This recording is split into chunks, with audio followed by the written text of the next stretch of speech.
Chemical equilibrium का revision करते हैं। केमिकल इक्विलिब्रियम में क्या कॉन्सेप्ट है, क्वेश्चन कैसे आएंगे नीट में इसमें से। पहला एनसीईआरटी का कॉन्सेप्ट है केमिकल इक्विलिब्रियम किसे कहते हैं। इसमें इक्विलिब्रियम पॉइंट पे फॉरवर्ड रिएक्शन की रेट और बैकवर्ड रिएक्शन की रेट बराबर हो जाती है, वो होगा इसका इक्विलिब्रियम पॉइंट। ठीक है, rate of forward reaction is equal to rate of backward reaction, पहली बात। दूसरी बात, केमिकल इक्विलिब्रियम होगा तो वहाँ ये होगा dynamic in nature. Okay, chemical equilibrium में सारी ऑब्जर्वेबल प्रॉपर्टीज होती है ना, वो कांस्टेंट हो जाती है एट इक्विलिब्रियम पे। अब ऑब्जर्वेबल प्रॉपर्टी जैसे प्रेशर हो गया, टेम्परेचर हो गया, वॉल्यूम हो गया, ये सभी कांस्टेंट हो जाती है। कैटेलिस्ट है ना, जो इक्विलिब्रियम पे कोई इफेक्ट नहीं डालता। कैटेलिस्ट का काम है ये इक्विलिब्रियम के टाइम को चेंज कर देना। अगर कैटेलिस्ट डाला, पॉजिटिव कैटेलिस्ट, तो ये इक्विलिब्रियम जल्दी ला देगा। ठीक है, उसकी रेट वगैरह को चेंज नहीं कर पाएगा ये, यानी catalyst no effect on equilibrium. ये इंपॉर्टेंट पॉइंट ध्यान रखना। ठीक है, इक्विलिब्रियम पे डेल्टा जी जीरो होता है, ये तो आपको पता ही है, थर्मो में बता दिया था ये और इलेक्ट्रो में बता चुका था मैं। ओके, तो ये केमिकल इक्विलिब्रियम का बेसिक चीज है, जो एनसीईआरटी की लाइंस है ना, उनको बताया है मैंने। अब देखते हैं law of mass action. Law of mass action क्या कहता है, इसका स्टेटमेंट देख लो। Rate of reaction is proportional to reduced concentration. जो कंसंट्रेशन प्रोड्यूस होगी यानी उसका एक्टिव मास होगा वो, of reacting species each raise to power their stoichiometry. देखो सिंपली बात है, ये क्या कहना चाह रहा है वो बताता हूँ। मान लो कोई रिएक्शन है, ए प्लस बी से सी और डी बना, यहाँ पे स्मॉल ए, स्मॉल बी, स्मॉल सी और स्मॉल डी इसके स्टाइक्योमेट्रिक कोफिशिएंट है। अगर आप रेट ऑफ रिएक्शन लिखना चाहते हो तो फॉरवर्ड के लिए लिख लो आप, रेट ऑफ फॉरवर्ड रिएक्शन इस ए और बी के लिए, फॉरवर्ड के लिए, तो ये सीधे प्रोपोर्शनल होगा ए और ए की स्टाइक्योमेट्री पावर ए के साथ, और बी के में जो बी की स्टाइक्योमेट्री है वो उसके पावर में। ठीक है, इस प्रोपोर्शनल को उठाने के लिए कांस्टेंट लगाया के एफ क्या हो गया यहाँ पे, जो है rate constant of forward reaction. Okay, वैसे ही आप बैकवर्ड रिएक्शन के लिए लिख लो, बैकवर्ड रिएक्शन में प्रोडक्ट ले लो आप सी और डी। ठीक है, कंसंट्रेशन सी, उसकी स्टाइक्योमेट्री उसके पावर में, वैसे ही कंसंट्रेशन ऑफ डी, उसकी स्टाइक्योमेट्री उसके पावर में। इस प्रकार कर लेंगे तो के बी बराबर ये हो जाएगा कंसंट्रेशन। तो के बी यहाँ पे क्या है, rate constant for backward reaction. Equilibrium point पे मैंने आपको बताया था क्या, रेट ऑफ फॉरवर्ड रिएक्शन बराबर रेट ऑफ बैकवर्ड रिएक्शन। ठीक है, तो रेट ऑफ फॉरवर्ड रिएक्शन ये है और रेट ऑफ बैकवर्ड रिएक्शन ये है, तो दोनों को बराबर कर दिया तो आपके पास इक्विलिब्रियम पे एक के सी आ जाता है, यानी के एफ बटा के बी आ जाएगा। यहाँ से के एफ बटा के बी निकाल लो तो हो जाएगा के सी, जिसे इक्विलिब्रियम कांस्टेंट बोलते हैं। समझ में आई बात कुछ। इक्विलिब्रियम कांस्टेंट की बात करते हैं, केसी से डिनोट किया जाता है इसको। इक्विलिब्रियम कांस्टेंट क्या है, ratio of rate constant of forward reaction to backward reaction, यानी फॉरवर्ड रिएक्शन का रेट कांस्टेंट बटा बैकवर्ड रिएक्शन का रेट कांस्टेंट आपका केसी होता है, जिसे इक्विलिब्रियम कांस्टेंट बोलते हैं। ठीक है, या आप ratio of concentration of product to concentration of reactant is each raise to power their stoichiometry, यानी प्रोडक्ट की, ये सी और डी प्रोडक्ट है, ठीक है, उनकी कंसंट्रेशन और उनका स्टाइक्योमेट्री उसके पावर में। ठीक है, बटा जो रिएक्टेंट है उसकी कंसंट्रेशन, ये हो गया ए और बी का, और ए के पावर में ए की स्टाइक्योमेट्री, बी के पावर में बी की स्टाइक्योमेट्री। इस प्रकार से लिखेंगे तो के सी क्या हो गया, के एफ बटा के बी, या इनके कॉन्सेंट्रेशन और उसके पावर में स्टाइक्योमेट्री, प्रोडक्ट बटा रिएक्टेंट। ये है प्रोडक्ट की, ये नीचे वाली रिएक्टेंट के लिए। ठीक है, ये समझ में। अब एक तो केसी होता है, ये समझ में आ गया इक्विलिब्रियम कांस्टेंट। एक केपी और होता है, केपी होता है ये equilibrium constant in terms of partial pressure के टर्म्स में। वैसे अपन ने सी के लिए यहाँ पे कंसंट्रेशन लिखी है ना, वैसे ही आप सी के लिए पार्शियल प्रेशर लिख दो। फिर डी का पार्शियल प्रेशर, यानी प्रोडक्ट का पार्शियल प्रेशर और उसकी स्टाइक्योमेट्रिक कोफिशिएंट उसके पावर में, बटा रिएक्टेंट का पार्शियल प्रेशर और उसकी स्टाइक्योमेट्री उसके पावर में हो जाएगी, तो ये केपी की वैल्यू आ जाती है। ठीक है, केपी भी इक्विलिब्रियम कांस्टेंट है एट, ये है in terms of partial pressure में। रिलेशन होता है केपी और केसी में एक, वो क्या है, केपी बराबर केसी इंटू आर टी की power delta NG. Delta NG क्या होता है, gaseous moles of product minus gaseous moles of reactant. इसके बारे में डिटेल से आगे अपन पढ़ेंगे। बात करते हैं रिलेशन बिटवीन केपी एंड केसी के बारे में। फॉर्मूला होता है केपी बराबर केसी इंटू आर टी की पावर डेल्टा एनजी। अब यहाँ पे बच्चों को डेल्टा एनजी निकालने में दिक्कत आती है।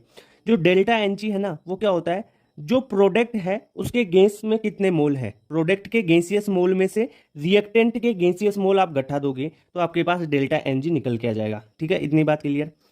दूसरी बात, न्यूमेरिकल में कैसे अप्रोच करोगे, अगर ये निकाल लिया आपने डेल्टा एनजी, देखो डेल्टा एनजी अगर पॉजिटिव है तब केपी केसी से बड़ा होगा, डेल्टा एनजी नेगेटिव है तब केसी बड़ा होगा केपी से। ठीक है, और अगर डेल्टा एनजी जीरो है तो केपी बराबर केसी हो जाएगा।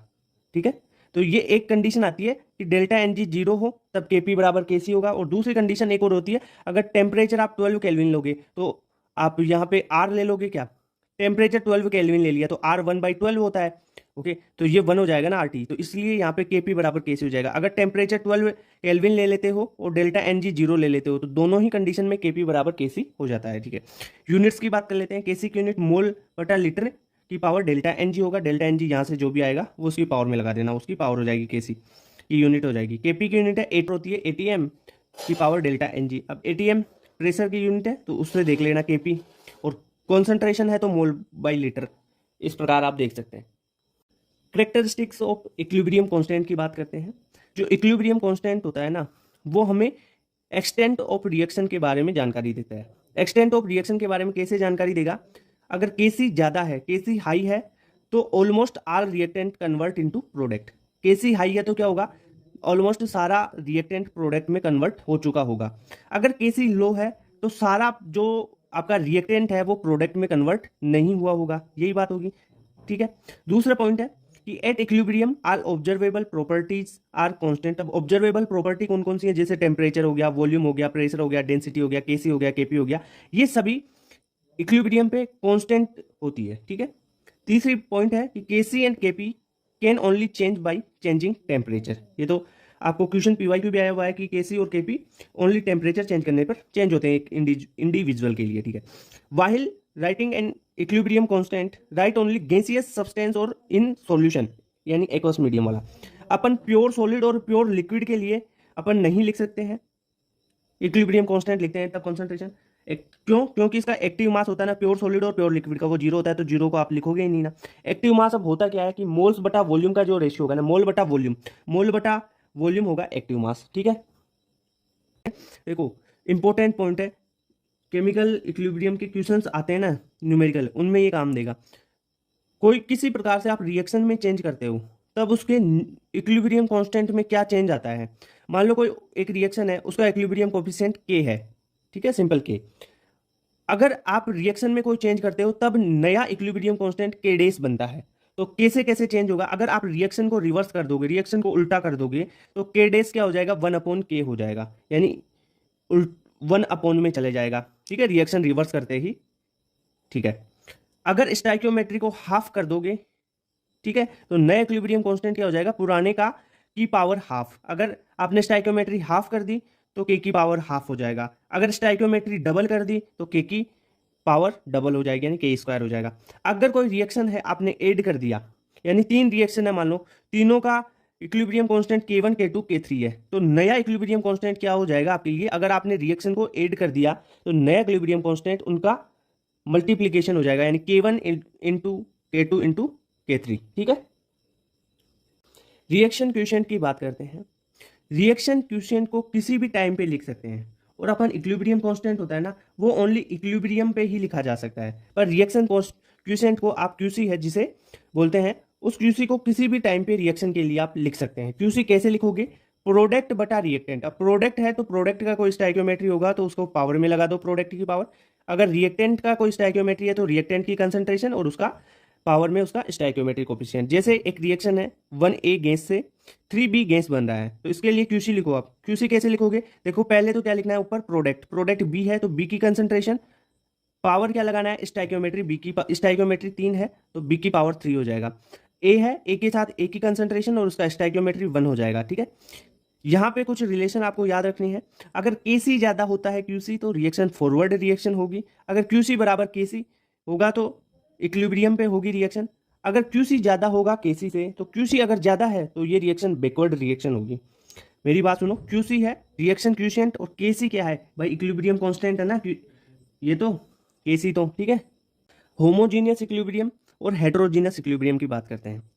होमोजीनियस इक्विलिब्रियम में क्या होता है कि जो रिएक्टेंट है और प्रोडक्ट है सभी एक समान फेज में होंगे, यानी अगर कोई गैस में है एक रिएक्टेंट तो सारा रिएक्टेंट, सारे प्रोडक्ट, सभी जो एलिमेंट्स हैं या कंपाउंड्स हैं सब एक ही फेज में गैस में ही होंगे। अगर कोई एक सॉलिड में है तो सारे रिएक्टेंट, सारे प्रोडक्ट सॉलिड में होंगे, तो वो होमोजीनियस इक्विलिब्रियम कहलाता है। यानी रिएक्टेंट और प्रोडक्ट सारे सेम फेज में होते हैं। जैसे N2 गैस में है प्लस 3H2 गैस से 2NH3 गैस बना, तो देखो रिएक्टेंट भी गैस में है, प्रोडक्ट भी गैस में है।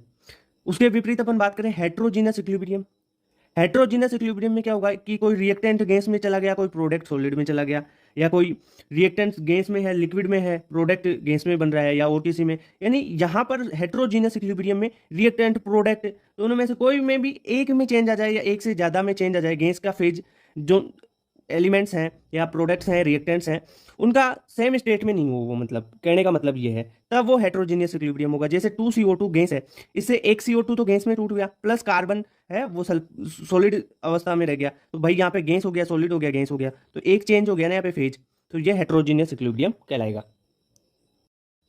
अब बात करते हैं गिब्स फ्री एनर्जी की। गिब्स फ्री एनर्जी भाई थर्मोडायनेमिक्स में और इलेक्ट्रोकेमिस्ट्री में बता चुका। यहाँ पे सिंपल इस चैप्टर के जो फॉर्मूला है उन्हीं को बताने वाला हूँ यहाँ पे, तो इसके बारे में डिटेल से तो मैं इलेक्ट्रो में बताया था इसको।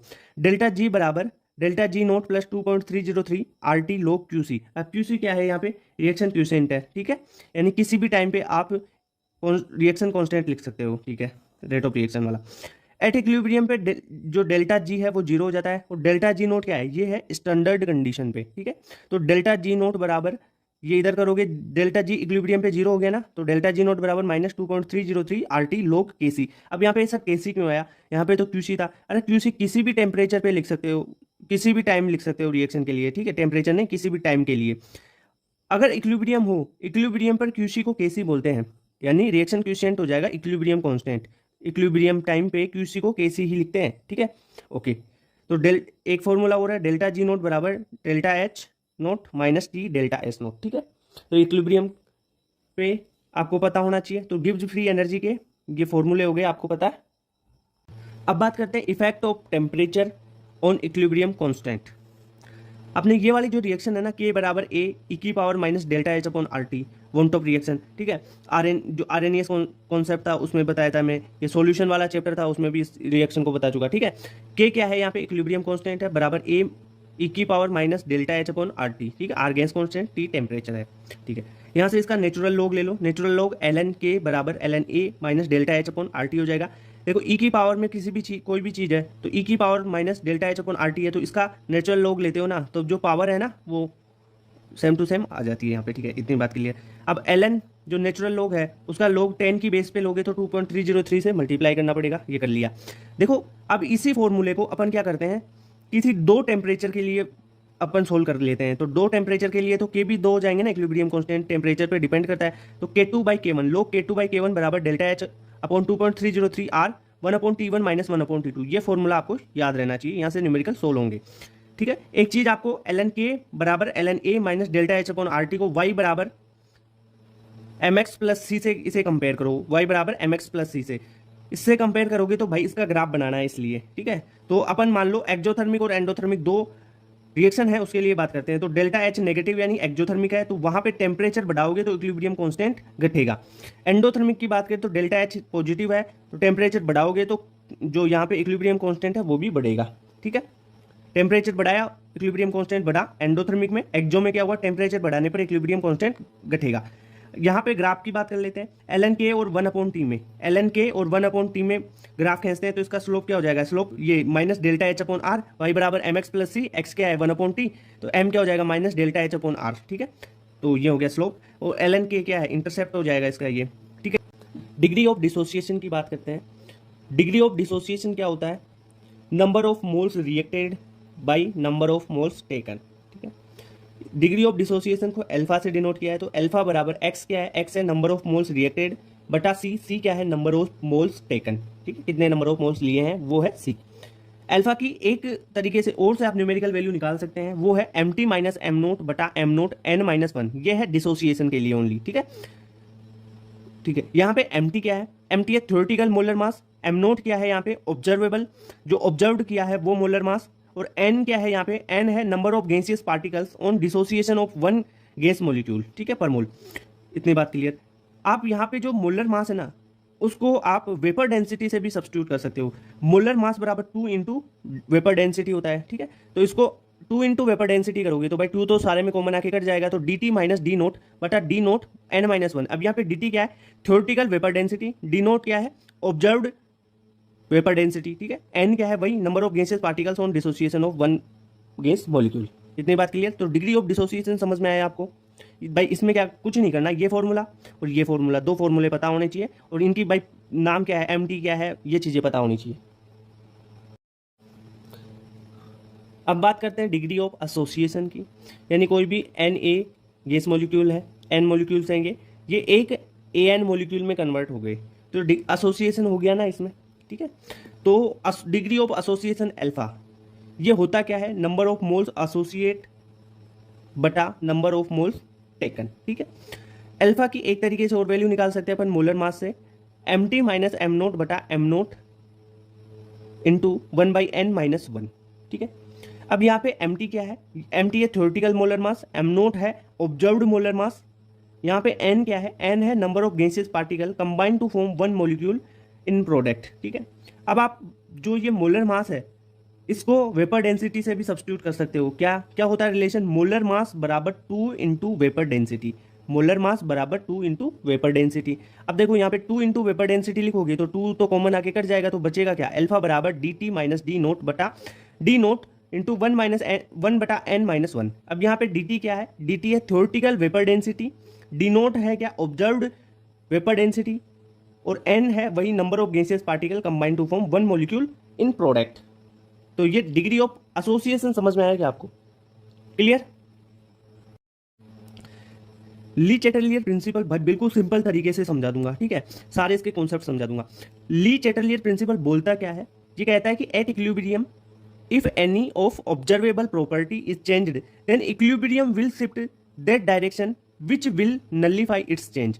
यानी इक्विलिब्रियम पे आप किसी ऑब्जर्वेबल प्रॉपर्टी में कोई चेंज करते हो, ठीक है, चेंज किया किसी ऑब्जर्वेबल प्रॉपर्टी में, तब इक्विलिब्रियम किधर शिफ्ट होगा, इक्विलिब्रियम उधर शिफ्ट होगा ली चैटलियर प्रिंसिपल के हिसाब से जिस डायरेक्शन में आपने जो चेंज किए हैं उनको खत्म करने की क्षमता हो, उन्हें नलिफाई करने का पावर हो, ठीक है, समझ में आया चीज। जैसे अपन अब बात करते हैं, अब ये कुछ पॉइंट्स के रूप में ली चैटलियर प्रिंसिपल है, कॉन्सेंट्रेशन ऑफ रिएक्टेंट के बारे में है, क्या effect of concentration of reactant पे क्या इफेक्ट पड़ेगा। आपने रिएक्टेंट की कंसंट्रेशन ली, अगर रिएक्टेंट की कंसंट्रेशन इंक्रीज हुई है तो इक्विलिब्रियम फॉरवर्ड डायरेक्शन में शिफ्ट होगा, ठीक है, यानी क्यों होगा, क्योंकि वो उसके इफेक्ट को नलिफाई करना चाहेगा। अगर रिएक्टेंट की कंसंट्रेशन डिक्रीज हुई है तो इक्विलिब्रियम बैकवर्ड रिएक्शन यानी बैकवर्ड साइड में शिफ्ट होगा, ठीक है। अब प्रोडक्ट की कंसंट्रेशन की बात कर लें तो अगर प्रोडक्ट की कंसंट्रेशन इंक्रीज होगी तो इक्विलिब्रियम बैकवर्ड में शिफ्ट होगा, अगर प्रोडक्ट की कंसंट्रेशन डिक्रीज होगी तो इक्विलिब्रियम फॉरवर्ड डायरेक्शन में शिफ्ट होगा। भाई देख लो बहुत सिंपल तरीके से ये सीपीएस बना के लेके आया हूं आपके लिए, बहुत सिंपल तरीके से। ली चैटलियर प्रिंसिपल में इफेक्ट ऑफ टेम्परेचर की बात करते हैं। इफेक्ट ऑफ टेम्परेचर से रिएक्शन की फॉरवर्ड या बैकवर्ड डायरेक्शन पे कैसे इफेक्ट पड़ता है। देखो दो टाइप की रिएक्शन की बात करेंगे अपन, एक तो एंडोथर्मिक रिएक्शन जिसका डेल्टा एच पॉजिटिव होता है उसके बारे में, एक होती है एक्सोथर्मिक रिएक्शन यानी उसमें एनर्जी रिलीज हो रही है, डेल्टा एच नेगेटिव होता है उसका, ठीक है। एंडोथर्मिक रिएक्शन की बात कर लेते हैं पहले, डेल्टा एच पॉजिटिव है यानी रिएक्शन एब्जॉर्ब हो रही है यहाँ पर, ठीक है सर। यहाँ पर अगर टेम्परेचर को इंक्रीज करोगे तब इक्विलिब्रियम किधर जाएगा, तो इक्विलिब्रियम फॉरवर्ड डायरेक्शन में शिफ्ट हो जाएगा, ठीक है। अगर एंडोथर्मिक रिएक्शन में टेम्परेचर डिक्रीज करते हो तो equilibrium shift towards backward reaction, ठीक है। एक्सोथर्मिक रिएक्शन में बात करें तो टेम्परेचर को अगर इंक्रीज करोगे तो इक्विलिब्रियम बैकवर्ड रिएक्शन की साइड में जाएगा, बैकवर्ड टाइप में जाएगा। अगर यहाँ पर एक्सोथर्मिक में ही आप टेम्परेचर को डिक्रीज करते हो तो इक्विलिब्रियम फॉरवर्ड डायरेक्शन में शिफ्ट होगा। भाई ये सीपीएस है, बहुत मेहनत से बहुत तरीके से इन कॉन्सेप्ट को तैयार किया हुआ है। ली चैटलियर में एक्सोथर्मिक और एंडोथर्मिक में ये चीज़ समझाने में बहुत बड़ी बात हो जाती है। कुछ टीचर तो भाई अच्छे से आधे घंटे में नहीं समझा पाते इस टॉपिक को, अपन ने 1 मिनट में इस टॉपिक को बहुत अच्छे से कर लिया, देख लो। ली चैटलियर प्रिंसिपल में effect of pressure and volume की बात करते हैं। अब आपने पीवी बराबर कांस्टेंट तो सुना होगा ना, यानी पी इनवर्सली प्रोपोर्शनल 1/v, यानी प्रेशर और वॉल्यूम का जो रिलेशन होता है वो इनवर्सली प्रोपोर्शनल वाला होता है, यानी प्रेशर इंक्रीज होगा तो वॉल्यूम डिक्रीज होता है। इतनी बात तो क्लियर पता है ना। अगर आपने प्रेशर को इंक्रीज किया या वॉल्यूम डिक्रीज किया एक ही बात है, प्रेशर इंक्रीज करो या वॉल्यूम डिक्रीज करो दोनों एक ही बात है। तब क्या होगा, मान लो इंक्रीज किया प्रेशर को, तब इक्विलिब्रियम किधर शिफ्ट होगा, जिस साइड में गैसियस मोल कम है, रिएक्शन में जिस साइड में गैसियस मोल कम है उस साइड इक्विलिब्रियम शिफ्ट हो जाएगा रिएक्शन का। अगर आपने प्रेशर को कम कर दिया और वॉल्यूम को बढ़ा दिया, प्रेशर कम किया या वॉल्यूम बढ़ाया एक ही बात है, तो इक्विलिब्रियम किस साइड शिफ्ट होगा, equilibrium number of gaseous moles जिधर ज्यादा होंगे उस साइड में इक्विलिब्रियम शिफ्ट हो जाएगा। इतनी बात क्लियर। अरे मतलब क्या है इसका? मतलब है भाई देख, इंक्रीज करो प्रेशर को या वॉल्यूम को डिक्रीज करो, सेम ही तो बात है ये। क्या मतलब क्या है? देखो यार, आपने पढ़ा होगा पीवी बराबर कांस्टेंट होता है, तो पी इनवर्सली प्रोपोर्शनल 1/v। तो यहां से प्रेशर को बढ़ाओगे तो वॉल्यूम घटेगा ना अपने आप ही। इतनी सी बात नहीं पता है क्या? ली चैटरलियर प्रिंसिपल की बात करते हैं, इसमें effect of addition of inert gas at constant volume and constant pressure पे। ठीक है, अगर आपने इनर्ट गैस मिला दी रिएक्शन में कांस्टेंट वॉल्यूम पे, तो भाई इक्विलिब्रियम पे कोई भी इफेक्ट नहीं पड़ता है इसका। ठीक है, अगर कांस्टेंट प्रेशर है और आपने इनर्ट गैस मिला दी रिएक्शन में, तब क्या होगा? तब इक्विलिब्रियम उस साइड शिफ्ट होगा जिधर गैस के मोल ज्यादा होंगे। दोबारा सुनो, अगर आपने रिएक्शन में इनर्ट गैस मिला दी और कांस्टेंट प्रेशर पे मिलाई है, कांस्टेंट प्रेशर पे मिलाई है, तब इक्विलिब्रियम उधर शिफ्ट होगा जिधर ज्यादा नंबर ऑफ गैसियस मोल होंगे। ठीक है, अगर कांस्टेंट वॉल्यूम पे इनर्ट गैस मिलाते हो, तब क्या होगा? कोई भी इफेक्ट नहीं पड़ेगा। ठीक है भाई, ये टॉपिक समझाने में ना टीचर्स को आधा आधा घंटा लग जाता है, अपन ने बिल्कुल शॉर्ट तरीके से इसको 1 मिनट में कर लिया। ठीक है, effect of addition of inert gas, constant volume पे कोई इफेक्ट नहीं पड़ता, कांस्टेंट प्रेशर पे इक्विलिब्रियम उधर जाएगा जिधर greater number of gaseous mole होंगे, यानी ज्यादा गैसियस मोल होंगे। Okay, clear? Bye bye, Tata.